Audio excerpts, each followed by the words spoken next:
Hello बच्चों, कैसे आप सभी। आई होप आप सभी अच्छे होंगे, पढ़ रहे होंगे, और नहीं पढ़ रहे हैं तो पढ़ना चालू कर दो। पता है ना, बोर्ड जाने वाले हैं तो हम भी पढ़ना चालू करते हैं। और आज का जो हमारा टॉपिक होने वाला है वो है sexual reproduction in human beings. A very warm welcome to the master science hub. Hello everyone, I am Kanchan, your science वाली मैम। तो हम पढ़ रहे हैं how do organism reproduce, class 10 का chapter how do organism reproduce, जिसमें कि हम 2-3 लेक्चर ले चुके हैं पहले। बहुत सारे सिलेबस कवर कर चुके हैं इस चैप्टर का। और हमारा जो 1-2 लास्ट का जो टॉपिक चल रहा है उसमें से आज हम पढ़ रहे हैं sexual reproduction in human beings. और आगे हम इससे रिप्रोडक्टिव हेल्थ और उससे रिलेटेड डिसीज वाला भी टॉपिक क्लियर करेंगे। तो हम स्टार्ट करते हैं। इससे पहले बेटा हम एक इंट्रो ले चुके थे कि व्हाट इज सेक्सुअल रिप्रोडक्शन, है ना। सेक्सुअल रिप्रोडक्शन क्या होता था कि 2 पेरेंट्स इन्वॉल्व होते हैं इसमें, गैमीट फॉर्मेशन होता है, और बेटा क्या होता है इसमें फर्टिलाइजेशन भी देखा जाता है। और इसमें क्या होता है, जो ऑफस्प्रिंग बनता है या न्यू इंडिविजुअल बनता है वो कैसा बनता है, जेनेटिकली डाइवर्स बनता है। ठीक है, इतना क्लियर था, इतना क्लियर था। और हमें बेटा इसने स्टेप्स भी देखे थे कुछ कि क्या क्या स्टेप्स फॉलो होते हैं ड्यूरिंग सेक्सुअल रिप्रोडक्शन। ठीक है, और हमने बेटा ये भी देखा था, ह्यूमन बींग्स के केस में भी देखा था। ठीक है, सबसे पहले क्या होता था, गैमीट फॉर्मेशन। गैमीट फॉर्मेशन मतलब कि गैमेटोजेनेसिस। गैमीट, गैमीट जेनेसिस मतलब कि बनना, गैमेटोजेनेसिस। जिससे कि हमने लास्ट लेक्चर में पढ़ा था, थोड़ा सा रिवाइज कर लेते हैं जिससे कि हमें याद आ जाएगा। गैमेटोजेनेसिस इन मेल, उसको गैमीट को बोला जाता है स्पर्म, और स्पर्म बनने को बोला जाता है sperm मेटोजेनेसिस।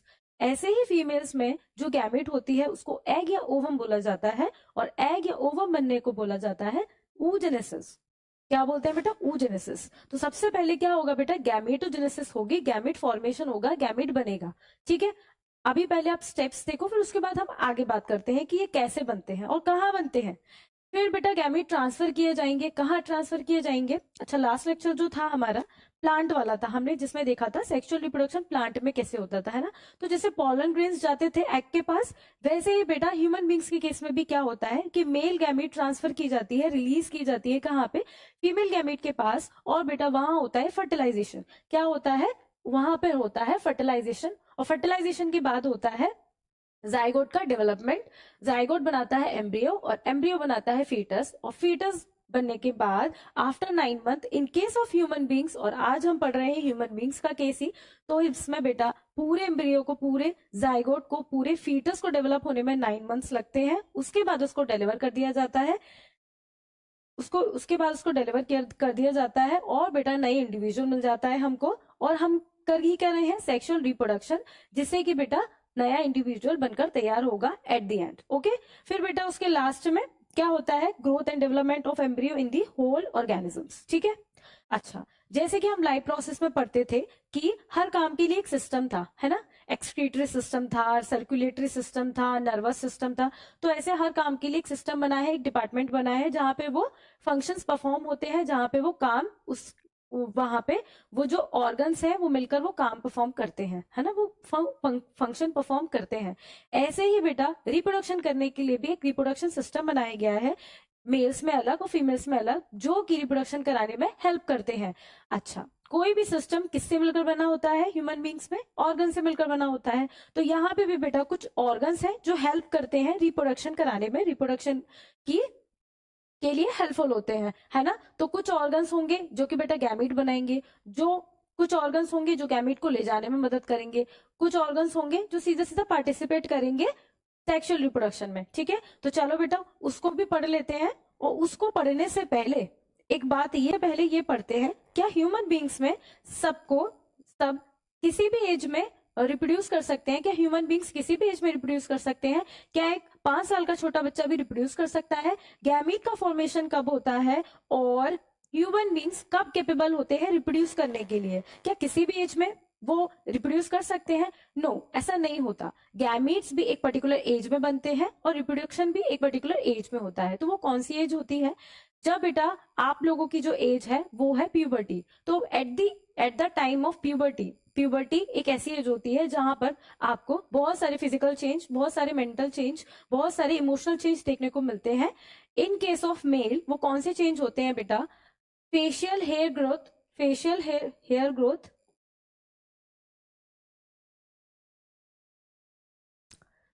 In case of male वो कौन कौन से चेंजेस देखने को मिलते हैं बेटा? डीपनिंग ऑफ वॉइस, आपकी आवाज जो है वो भारी हो जाती है ना? देखा होगा आपकी आवाज बिल्कुल चेंज हो जाती है ना?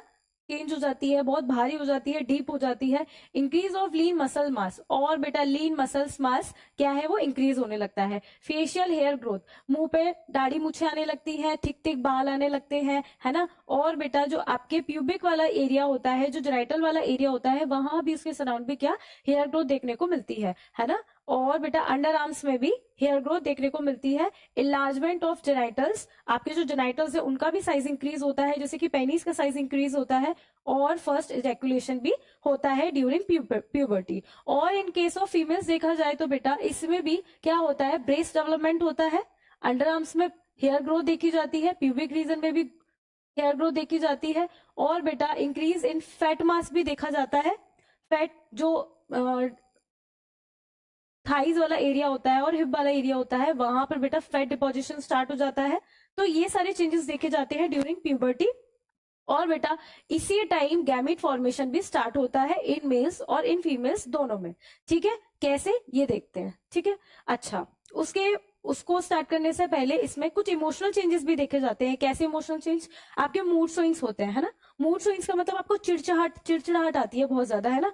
कि कोई नहीं समझता हमको, है ना पेरेंट्स समझते हैं, घर पे कोई नहीं समझता। और आपको लगता है ऐसी एज में सिर्फ आपके फ्रेंड्स आपको समझते हैं। क्यों समझते हैं? क्योंकि वो भी आपकी एज के हैं, वो आपको इसलिए समझते हैं, है ना? और बेटा बीइंग मोर सेंसिटिव, और बहुत कॉन्शियस हो जाते हैं। ये सब जो चेंजेस हमने डिस्कस किए अभी, वो सब जो चेंजेस आ रहे होते हैं आपको फिजिकली मेंटली, तो आपको बहुत ऐसा कॉन्शियस सा लगता है कि ये क्या हमारे साथ हो रहा है ना? बहुत सारी फीलिंग्स डेवलप होती है, बहुत सारे इमोशंस नए नए आप एक्सपीरियंस करते हो उस टाइम पे, तो आपको ऐसा लगता है कि क्या ये हमारे साथ ही हो रहा है, क्या ये बहुत ऐसा कॉन्शियस सा फील करते हो, बहुत अजीब सा फील करते हो। तो बेटा ये कॉन्शियस फील करने की जरूरत नहीं है, ये नॉर्मल है, ये हर किसी के साथ होता है ड्यूरिंग प्यूबर्टी, सभी के साथ होता है। हाँ, लेकिन एक पर्टिकुलर ऐसा नहीं है कि अगर आपके फ्रेंड्स में वो चेंजेस आ रहे हैं तो आप में भी आएंगे। हर किसी का एक अपना पर्टिकुलर टाइम है, अपना पर्टिकुलर एज है, उसी के अकॉर्डिंग वो चेंजेस देखे जाते हैं। ठीक है, feeling self conscious about physical changes, वही जो मैंने आपको बताया, फीलिंग डिफरेंटली अबाउट पेयर्स, है ना? आपको अपने फ्रेंड्स से बहुत ज्यादा वो लगता है कि घर पे हमें कोई नहीं समझता है कुछ भी, सब कुछ हमारे फ्रेंड समझते हैं, है ना? ऐसा ऐसा फील होता है आपको। अच्छा, वही जो हमने चेंजेस डिस्कस किए वही है। मेल्स में फेशियल हेयर ग्रोथ देखी जाती है, अंडर आर्म्स और प्यूबिक हेयर ग्रोथ देखी जाती है ना? जो आपका जेनिटल्स वाला एरिया होता है वहां भी हेयर ग्रोथ होती है। डीपनिंग ऑफ वॉइस मेल्स की बहुत भारी होने लगती है।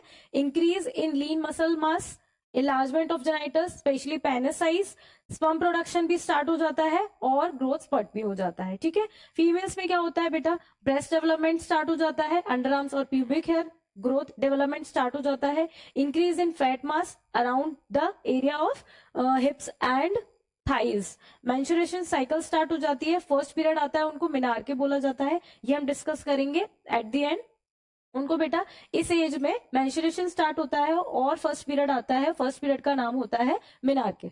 ठीक है, और बेटा ग्रोथ स्पर्ट, ग्रोथ देखी जाती है, डेवलपमेंट देखा जाता है। फिजिकल चेंज के साथ साथ इमोशनल चेंज भी होते हैं, मेंटल चेंज भी होते हैं, इंटरनल चेंज भी होते हैं। ठीक है, तो सब डिस्कस करते हैं, चलो स्टार्ट करते हैं।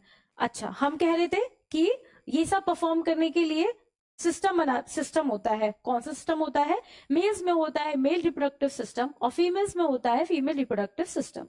ये सिस्टम बहुत सारे ऑर्गन से मिलकर बना होता है और हर किसी ऑर्गन का एक पर्टिकुलर काम होता है जो वो परफॉर्म करता है ड्यूरिंग सेक्सुअल रिप्रोडक्शन, उसमें पार्टिसिपेट करता है। ठीक है, कुछ ऑर्गन्स गैमेट बनाएंगे, कुछ ऑर्गन गैमेट को ले जाने का काम करेंगे, कुछ ऑर्गन्स डायरेक्टली पार्टिसिपेट करेंगे गैमेट को ट्रांसफर करने में, रिलीज करने में। Okay, so let's start with male reproductive system. ये बेटा आपका एनसीईआरटी का डायग्राम है, very very very very very important for your boards, क्योंकि बेटा ये डायरेक्टली आपके एग्जाम में आ जाता है। कई बार डायग्राम भी दे देते हैं और आपको बताना होता है कि कौन सा पार्ट का नाम क्या है, और वैसे भी उसके बेसिस पे भी क्वेश्चन बनते हैं। ठीक है, तो स्टार्ट करते हैं बेटा मेल रिप्रोडक्टिव सिस्टम। इसका जो फर्स्ट पार्ट है वो देखते हैं, स्कोरेटम। ये एक thin skin pouch like structure होता है, थिन स्किन का बना होता है, पाउच लाइक स्ट्रक्चर होता है, और बेटा आउटर बॉडी साइड हैंग करता है ये। इसका काम क्या होता है? इसका काम होता है कि ये बेटा टेम्परेचर प्रोवाइड करता है स्पर्म बनाने के लिए, स्पर्म प्रोडक्शन के लिए। कहाँ बनते हैं स्पर्म? टेस्टिस में। और स्कोरेटम में क्या है, टेस्टिस। तो बेटा ये आउटर बॉडी साइड हैंग करता है, पाउच लाइक थिन स्किन का पाउच लाइक स्ट्रक्चर होता है, ये आउटर बॉडी साइड हैंग करता है और इसका टेम्परेचर लो होता है as compare to body temperature. तो उसके लिए ये बेस्ट होता है स्पर्मेटोजेनेसिस के लिए, स्पर्म प्रोडक्शन के लिए बेस्ट होता है, उसके लिए रिक्वायर्ड होता है, इसीलिए स्कोरेटम का ये काम है। ठीक है। सेकेंड है बेटा टेस्टिस। स्कोरेटम के अंदर ही टेस्टिस प्रेजेंट होती है। क्या ये मैम एक टेस्टिस प्रेजेंट होती है? नहीं। There is a pair of testis in human beings. दो टेस्टिस प्रेजेंट होती है जिनका काम क्या होता है, जिनका काम होता है बेटा स्पर्म प्रोडक्शन, स्पर्म बनाने का काम करते हैं ये टेस्टिस। ठीक है। और एक और काम होता है वेरी वेरी वेरी इंपॉर्टेंट, क्या ये प्रोडक्शन करते हैं टेस्टोस्टेरोन हार्मोन का। टेस्टोस्टेरोन हार्मोन क्या होता है मैम?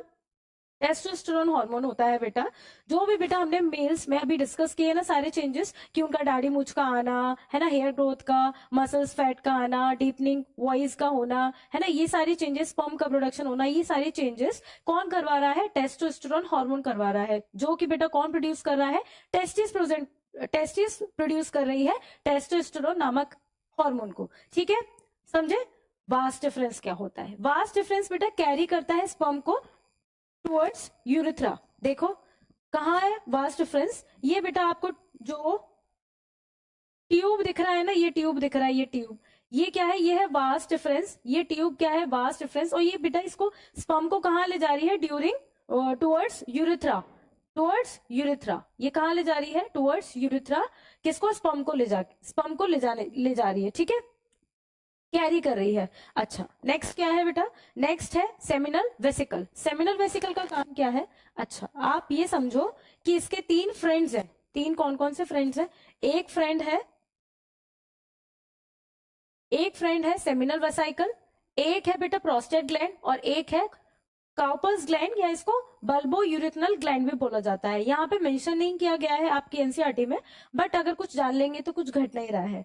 तो इसके बेटा तीन फ्रेंड्स हैं, तीन रिश्तेदार समझ लो। एक है सेमिनल वेसिकल, और एक है प्रोस्टेट ग्लैंड, और एक है बल्बो यूरिथनल ग्लैंड, या इसे कार्पस ग्लैंड भी बोला जाता है। हम ये दो को लेके चल रहे हैं। इनका काम क्या है? इनका काम है जो स्पर्म आ रहे हैं वास्ट डिफरेंस में, उनमें फ्लूइड मिक्स करना। क्या काम है बेटा? उनमें फ्लूइड मिक्स करना, और इसको सीमन बनाने का काम करते हैं। अभी तक वास्ट डिफरेंस में स्पर्म आ रहे थे, और बेटा इनमें ये फ्लूइड मिला के क्या काम करते हैं? उसको सीमन बना देते हैं। ठीक है, फ्लूइड में क्या होता है? ऐसा क्यों फ्लूइड मिक्स किया जा रहा है? देखो, सेमिनल वेसिकल क्या करता है? It secrete fructose into the semen which provides energy for the sperm. क्या होता है बेटा कि जो हमारे स्पर्म होते हैं, मेल गैमेट होती है, वो क्या मोटाइल होती है। मोटिलिटी के लिए क्या चाहिए? मूवमेंट के लिए क्या चाहिए? एनर्जी चाहिए। एनर्जी कैसे मिलेगी? ग्लूकोज से। ग्लूकोज, फ्रक्टोज, ये क्या है? एक तरीके की शुगर है ना, और इससे क्या मिलता है? एनर्जी मिलती है। तो सेमिनल वेसिकल स्पर्म को क्या देती है? एनर्जी प्रोवाइड कराती है। ठीक है, फूड देती है उसको। प्रोस्टेट ग्लैंड क्यों फ्लूइड दे रहा है? It secrete an alkaline buffer into the semen to protect the sperm from the acidic environment of the vagina. समझे? जब स्पर्म रिलीज किए जाएंगे वजाइना में, जब स्पर्म रिलीज किए जाएंगे, मेल गैमेट रिलीज की जाएगी फीमेल की वजाइना में, तो बेटा क्या होता है कि वहां का एसिडिक एनवायरनमेंट होता है वजाइना का, तो उसको ये बचाता है। प्रोस्टेट ग्लैंड फ्लूइड देता है इसको, अल्कलाइन बफर देता है इसको बचाने के लिए, जिससे कि वो वजाइना में जाके मर ना जाए। उसको बचाने के लिए उसको अल्कलाइन बफर देता है, जिससे कि वो एसिडिक एनवायरनमेंट में मर ना जाए। ठीक है। अच्छा, उसके बाद बेटा ये क्या हुआ? हमने देखा स्कोरेटम, टेस्टिस देख लिए, टेस्टिस में स्पर्म प्रोडक्शन हो रहा है। वास्ट डिफरेंस इसको बेटा कहाँ ले जा रहा है? यूरिथ्रा की तरफ ले जा रहा है। यहाँ पे बेटा तीन फ्रेंड्स है, सेमिनल वेसिकल, और क्या है बेटा? प्रोस्टेट ग्लैंड और एक कार्पस ग्लैंड। ये दोनों मिलके क्या दे रहे हैं? इसको फ्लूइड दे रहे हैं, इसको सीमेन बना रहे हैं। पहले स्पर्म आ रहे थे, अब सीमेन बन गया।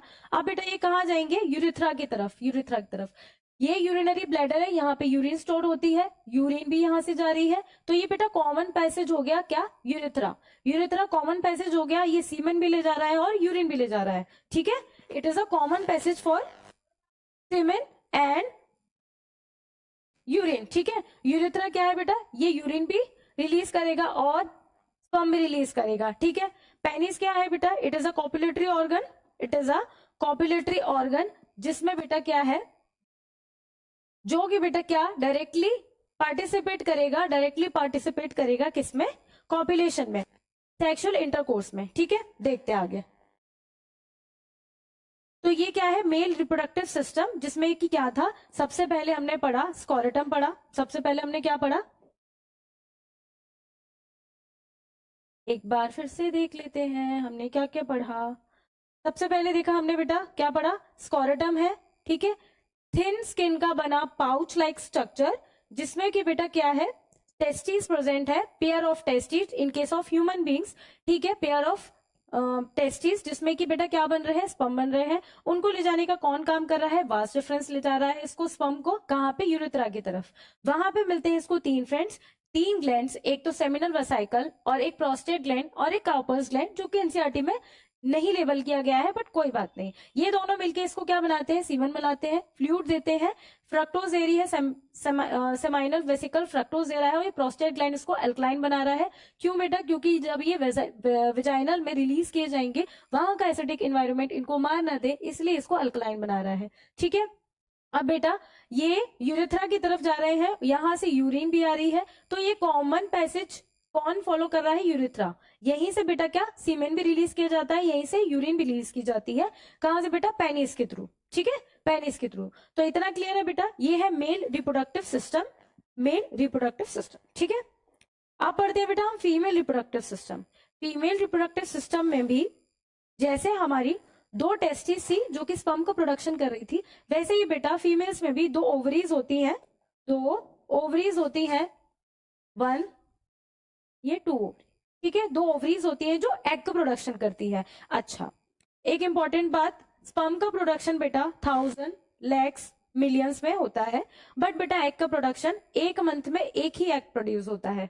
क्या बोला बेटा मैम ने बोला कि स्पर्म जो है बेटा वो हजारों में लाखों में बनते हैं, बट एग है जो वो एक मंथ में एक ही बनता है। एक मंथ में बेटा एक ही एग रिलीज होता है, या तो ये वाली ओवरी करती है, इफ अगर एक मंथ में ये वाली एग रिलीज करती है, ये वन ओवरी, तो बेटा नेक्स्ट मंथ में ये सेकेंड ओवरी करेगी, फिर बेटा ये वाली ओवरी करेगी, फिर ये वाली ओवरी करेगी। ऐसे ही ये साइकिल चलती है, ऐसे ही ये साइकिल चलती है, मतलब एक ही एग रिलीज होता है एक मंथ में। समझे? ठीक है, चलो। तो सबसे पहले हमने क्या पढ़ा कि ओवरी है वो एग का प्रोडक्शन करती है। ठीक है, ओवरी क्या करती है, एग का प्रोडक्शन करती है। ये है पेयर ऑफ ओवरीज प्रेजेंट होती है फीमेल रिप्रोडक्टिव सिस्टम में। ठीक है, उसका काम क्या है ओवरीज का, ओवरीज का काम है बेटा, ओवरीज का काम है हार्मोन प्रोड्यूस करना, एस्ट्रोजन और प्रोजेस्टेरोन। कौन कौन से दो हार्मोन प्रोड्यूस करती है, एस्ट्रोजन और प्रोजेस्टेरोन, जो कि बेटा फीमेल्स हार्मोन है, जो कि इसको फीमेल जो भी कैरेक्टर्स होते हैं उनको प्रोड्यूस करने में, उनको डेवलप करने में हेल्प करते हैं। It is a site of ovum, egg cell development और ओव्यूलेशन। क्या बेटा यहाँ पे प्रोडक्शन होता है, किसका प्रोडक्शन होता है, एग का प्रोडक्शन होता है, और बेटा यहीं से क्या होता है, ओव्यूलेशन भी होता है। अभी देखते हैं व्हाट इज ओव्यूलेशन। ओव्यूलेशन का मतलब होता है release of egg from the ovary to the fallopian tube. Fallopian tube क्या होता है मैम, फिलोपियन ट्यूब बेटा ये जो फिंगर लाइक प्रोजेक्शन दिख रहे हैं, फिंगर लाइक प्रोजेक्शन होता है यहाँ पे, ये जो ट्यूब बनी है ये फिलोपियन ट्यूब बोलते हैं इसको। क्या बोलते हैं, फिलोपियन ट्यूब बोलते हैं। यही कैरी करता है, क्या करता है, एग को कैरी करता है, और इसको थोड़ा थोड़ा मूवमेंट करने में हेल्प करता है, क्योंकि जो हमारी फीमेल गैमीट होती है, जो एग होता है वो नॉन मोटाइल होता है, वो खुद से नहीं जा सकता, तो उसके जो फिंगर लाइक प्रोजेक्शन होते हैं वो उसको पकड़ने का काम करते हैं, उसको मूव कराने का काम करते हैं। ठीक है, ठीक है। फिलोपियन ट्यूब्स पेयर ऑफ दो में प्रेजेंट होते हैं। It carry the ovum from the ovary to the uterus. वही मैंने जो बोला है ना, ये किसको, एग को कैरी करने का काम करते हैं, किससे, ओवरी से एग को लेने का काम करते हैं। ठीक है, it is a site of fertilisation, very very very important. क्या है बेटा, फर्टिलाइजेशन की साइट है ये, यहीं पे क्या होता है, फर्टिलाइजेशन होता है। ठीक है, और ये बेटा ये आपको जो पियर शेप का जो ऑर्गन दिख रहा है, पियर शेप का ऑर्गन दिख रहा है, उसको क्या बोलते हैं, uterus. It is very very important, it play a very important role in fertilization और in reproduction। ठीक है, क्योंकि बेटा बेबी को बेयर यहीं किया जाता है, देखो कैसे। ठीक है, यूट्रस क्या है? पियर शेप का ऑर्गन है which is the embryo and foetus developed, जहां पे बेटा क्या होता है? फीटस और एम्ब्रियो डेवलप होता है। कैसे होता है, क्यों होता है, और ये देखो, ठीक है। It involve in menstruation, uterus menstruation में भी इन्वॉल्व है। कैसे होती है आगे देखेंगे, ठीक है। क्या है यूट्रस? यूट्रस ये वाला पोर्शन है, ये यूट्रस की लाइनिंग है, ठीक है, ये यूट्रस की लाइनिंग है, ये यूट्रस का वॉल है, ठीक है। सर्विक्स क्या है मैम? सर्विक्स क्या है? सर्विक्स क्या होती है बेटा? ये सेपरेट करती है वजाइना को यूट्रस से, ठीक है। ये क्या करती है बेटा? सेपरेट करती है वजाइना को यूट्रस से।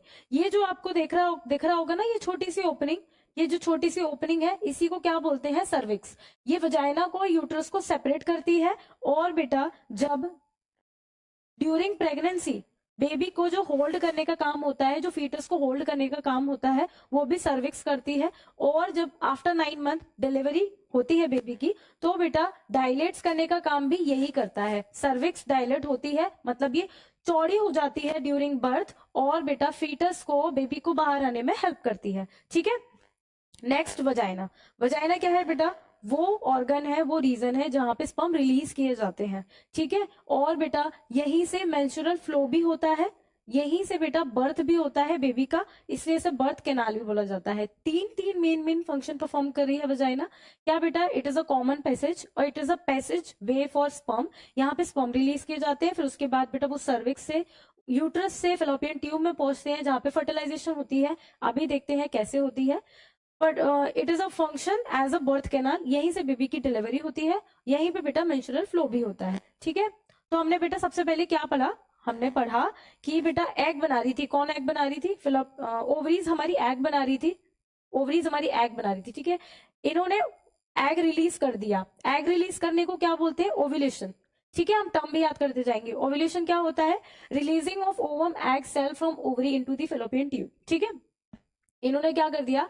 एग रिलीज कर दिया, ठीक है, ओव्यूलेशन हो गया। अब क्या करें बेटा? फेलोपियन ट्यूब में फिंगर लाइक प्रोजेक्शन होते हैं, जो कि इसको लेने के लिए काम करते हैं, ठीक है। अब हमारा एग कहाँ आ गया? यहाँ आ गया, ठीक है, फेलोपियन ट्यूब में आ गया। ये यहाँ वेट कर रहा है, किसका वेट कर रहा है? कि स्पर्म आए और फर्टिलाइजेशन हो, स्पर्म आए और फर्टिलाइजेशन हो।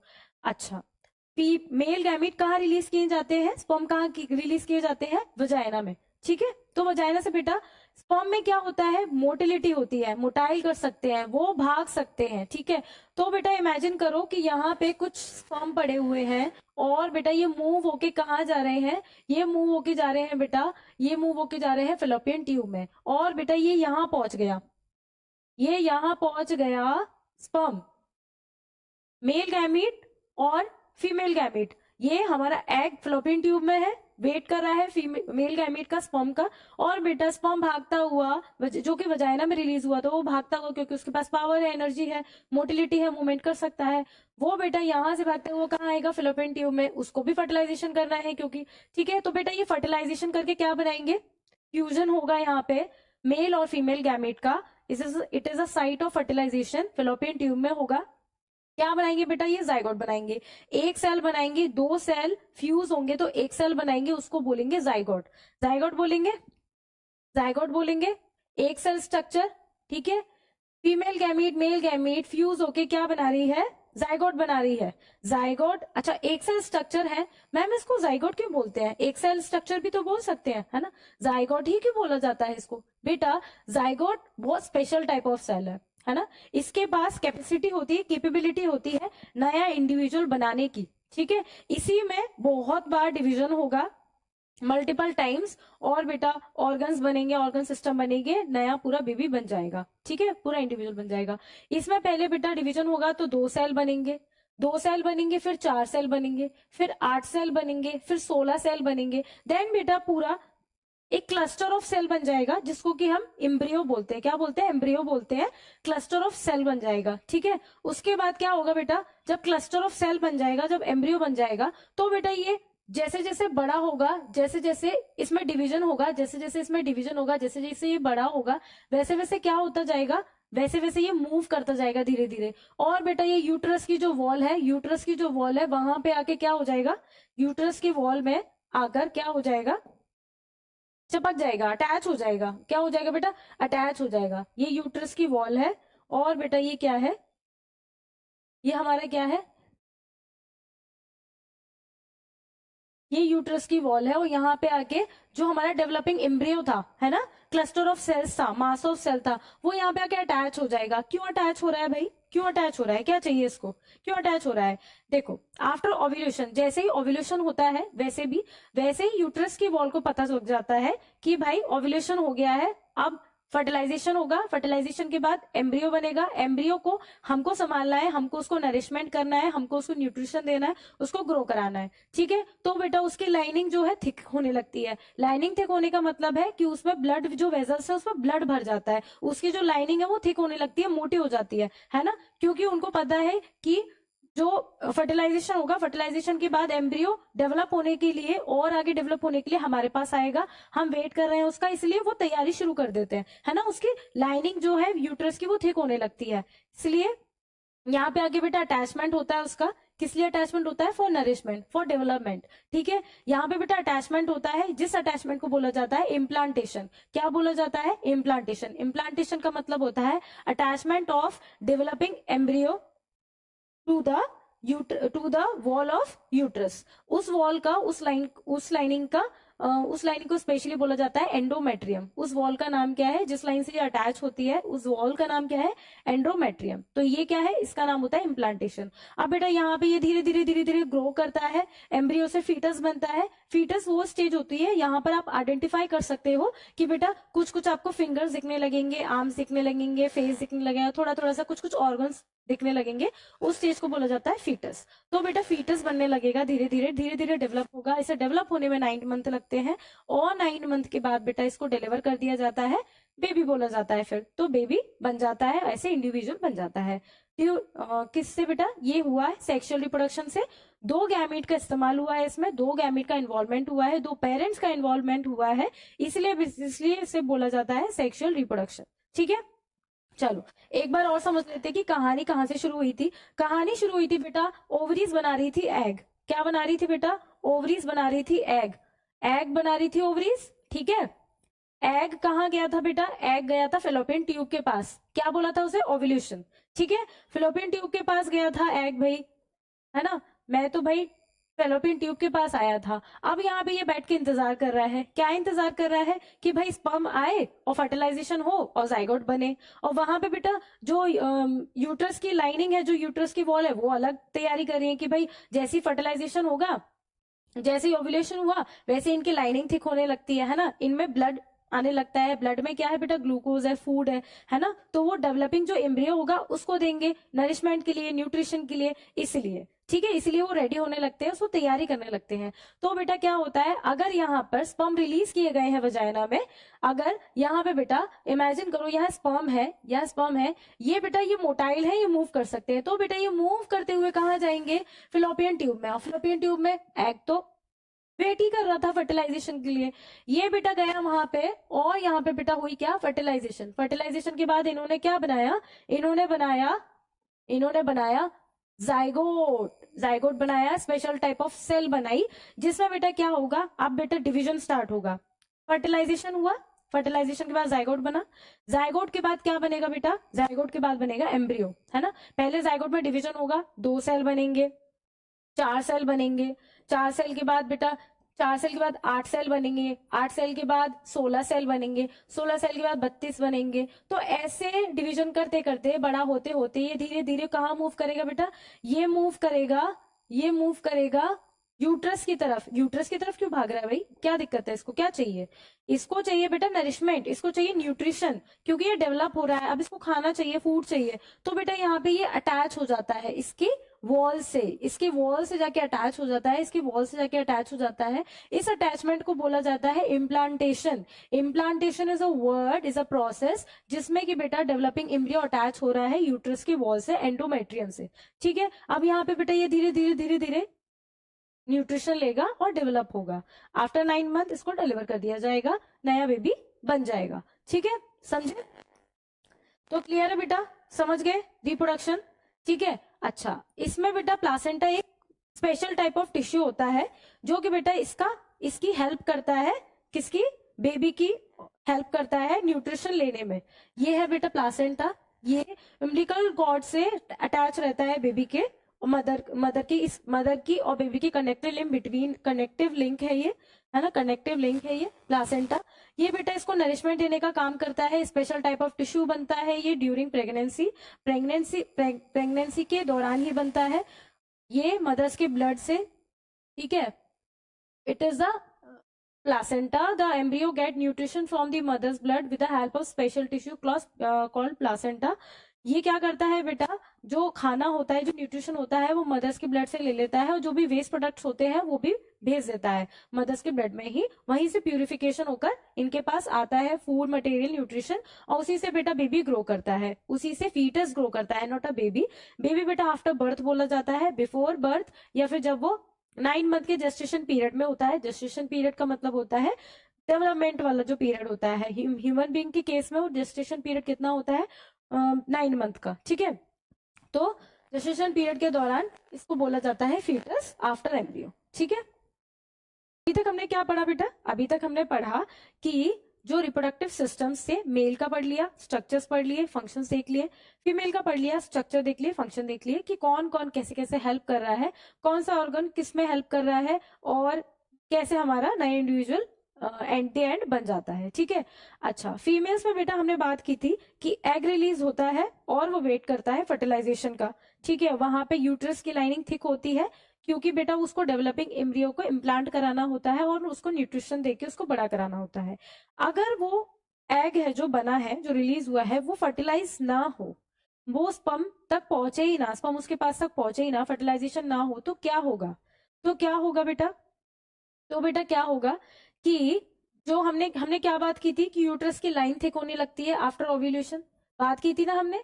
ये दिख रही है आपको बेटा यूट्रस की लाइनिंग, यूट्रस की लाइनिंग, अच्छा अलग कलर से देखते हैं, ठीक है, येलो से देखते हैं। यूट्रस की जो लाइनिंग थी बेटा वो थिक होती थी, है ना, थिक होती थी, क्योंकि बेटा ये रेडी कर रहे हैं किसको, एम्ब्रियो को इम्प्लांट कराने की रेडी कर रहे हैं, ठीक है। अगर बेटा इन केस फर्टिलाइज नहीं होता हमारा एग, फर्टिलाइजेशन नहीं होता, तो बेटा क्या होता है, ये रोने लगती है ना, ब्रेक हो जाती है, ब्रेक हो जाती है। इसमें क्या है, इसमें है ब्लड वेजल्स, तो क्या रिलीज होगा बेटा, ब्लड, है ना, तो क्या रिलीज होगा, ब्लड। और बेटा साथ में अनफर्टिलाइज्ड एग और म्यूकस एवरी मंथ रिलीज किया जाता है ये थ्रू वजाइना। इस प्रोसेस को बोला जाता है मेंसुरेशन। क्या बोला जाता है बेटा, मेंसुरेशन। ये फीमेल्स, वुमेन्स, गर्ल्स में देखा जाता है, उनमें ये बेटा एवरी मंथ होता है। अगर एग फर्टिलाइज नहीं होता तो बेटा यूट्रस की लाइन जो थिक हुई थी वो थिन हो जाती है, वो ब्रेक हो जाती है, वो शेड हो जाती है, और बेटा ब्लड बहने लगता है, ब्लड फ्लो होने लगता है, थ्रू वजाइना ही होता है। उसमें बेटा म्यूकस और अनफर्टिलाइज्ड एग भी होता है, एवरी मंथ रिलीज किया जाता है। और बेटा इस मेंस्ट्रुएशन का जो टाइम पीरियड है वो 2 to 8 डेज होता है। ये वेरी करता है women's to women, female to female.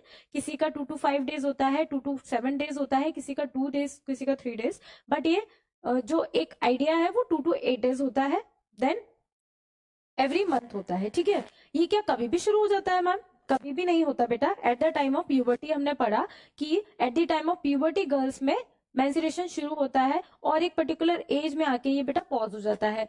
जिसमें स्टार्ट होता है बेटा फर्स्ट टाइम मेंस्ट्रुएशन, उसको मेनार्के बोला जाता है, ठीक है। At the time of puberty start होता है और उसको नाम दिया गया है मेनार्के, ठीक है।